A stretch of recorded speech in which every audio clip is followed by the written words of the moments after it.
Magandang hapon sa inyong lahat. Ito po si Herbert Curia, author ng talakayan Herbert TV. Muli, ang ating tatalakayin sa linggo ito o sa hapong ito ay nildo sa issue ng wage hike bill. Yan. Ating nilahit na ito ay talakayin ng ating mga gawang Pilipino. Yan, lalo-lalo na sa mga iba't ibang linis, iba't ibang sektor na mga suporta dito sa wage hike na pinapanukala na mambabata sa Kongreso at saka sa at ng mga senador. Yan. O sa Senate. Ngayon ay dito sa pinapasang ay yung mga gawa ay nais nila na magkaroon ng 200 pesos na increase daily yun sa kanilang sweldo sa sahurin nationwide dyan. So ngayon ay yung sa Kongreso yan, panukala ng Kongreso. Yung panukala ng Senado, 100 pesos kay Senator Villanueva. Siya yung nasa committee na yan. So ngayon ay yung ating mga gawa ay parang ang boses naman yata nila na nasa 150 and above yung kanilang boses na pagsahod. So ngayon nais ng ating mababatas maipasa na ito ngayong bago matapos yung Congress o yung magaman yung session, yung pinakang sesyon ng mga Congress, parang 19 Congress gano'n. So bago matapos yan dahil mag-election na, maipasa yan at mapirma ng Pangulo. Ngayon ayon naman sa ating Pangulo ay pag-aaralan pa dahil nga sa kinakailangan ating mabuti yung sitwasyon o status ng mga SMST na maaaring hindi nila kaya maibigay yung mga sahod niya na madadagdagan ng 200. Kaya kinakailangan pag-aralan mo na mabuti ang mga bagay. So ngayon ay siyempre dapat ay yung mga manggagawa, yung mga leader nila at saka yung mga negosyante, yung business sana ito yung magkaroon ng magkaroon ng pag-uusap yan sa table kasama yung ating mga bata para mapagkasundoan nila yung nationwide na maaaring increase. Akibat yung yung consultant ng ating sa cabinet members, may consultant tayo doon yung ating Pangulo, dapat akibat na mapag-usapan. So siguro pag-usapan yan sa administrasyon, sa office nila kasama yung Kongreso, Senado, tsaka yung mga leader na yan. So para mapagkasundoan nila kung magkano yung increase na maaaring ibigay. At siguro hindi na kailangan madaliin sa panahon ito bago mag-close na yung Congress. Siguro kahit sa susunod na panahon. Ngayon ay dahil nga sa ito ay sa susunod na set ng Congress, maaaring ito ay hindi na maipasa. Dahil ito ngayon pa lang siguro yung sa ngayon ito ay mukhang susuportahan ng lahat ng mga congressman para maipasa yan.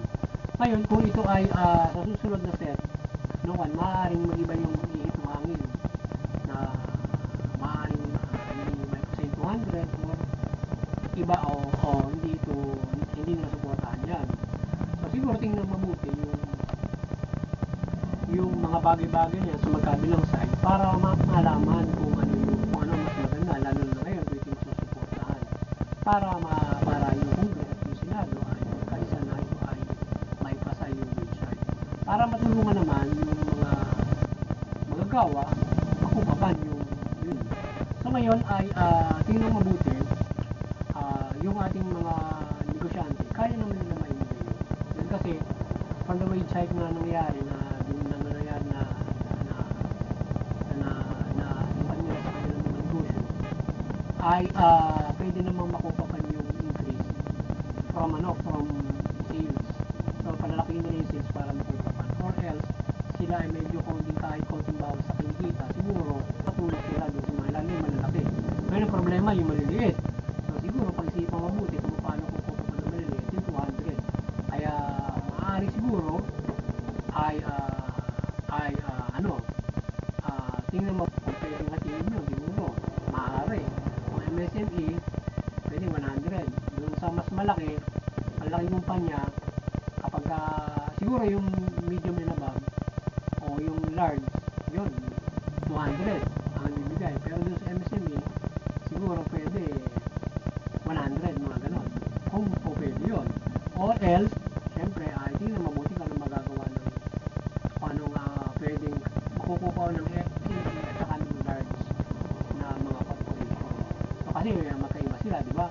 Pero accordingly dapat talaga kahit maliit na laki, dapat plain na may binigay yung patas na sahod.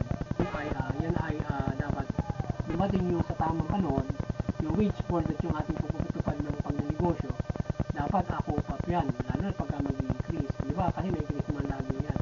At yung pagnegosyo natin dapat na isaayos na malaan, na yung mga magkakapital dapat makapagpapasahod talaga ng ano yan, ayon sa magandang sahod. Ako pupumapila sa minimum wage or doon sa lahat ng mga benepisyo at saka naibibigay ng kumpanya, bayaran, counterpart, yan ng SSS, pag-ibig, mga ganun, dapat yun ay maibigay ng mga companies.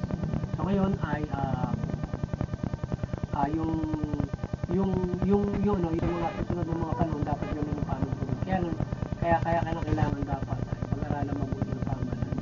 Kasi sa ngayon yung ating bansa, yung iba hindi makapagnegosyo, tapos kung mataas pa oo na kailangan pag-apply yung standard ng sahod.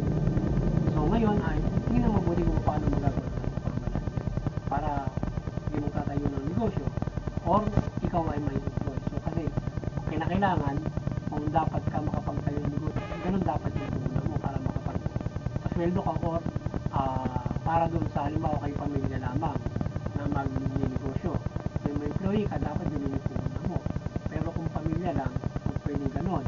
At dapat yung palagi i-assess ng ating mga local government, city para or DTI para makita kung talagang sumusunod sa panutunan. Para kasi ang lahat ay naaayon sa pamumuhay ng bawat isa.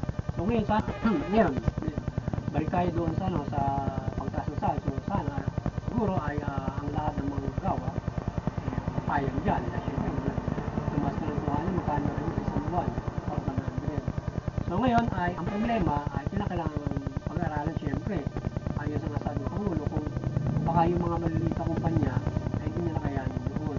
Ano na yung small scale, di ba? Yung medium maaari makakupat din. Yung small scale. Yung kasi nasa sandang tao yata o 50 yung kanilang employee. Pero kung bilo na, small scale na, yun yung problema roon. Yung medium, small, and micro, small, and medium. Ayun lalo na yung micro. So, mahirapan sila kung may isang tao, dalawang tao. Parang kung sa din yun, di ba? Kung minimum wage. Yan. So, almost siguro hindi pa ganun yung paano natin mga micro. So, kaya, or small scale. So, kaya sana pag tingnan mabuti kung ano maibigay dun sa MSME and to the large corporation maibigay yun. So, ang iba tinitingnan nila dyan, baka mag-inflate rin, baka magdagdag uli ng presyo. Eh, sa tingin natin hindi. Sales volume ang kailangan dyan. Magpaparami ka ng tinda para makukuha mo yung expenses. So, yun, nakapagtalakay na naman tayo sa linggo ito.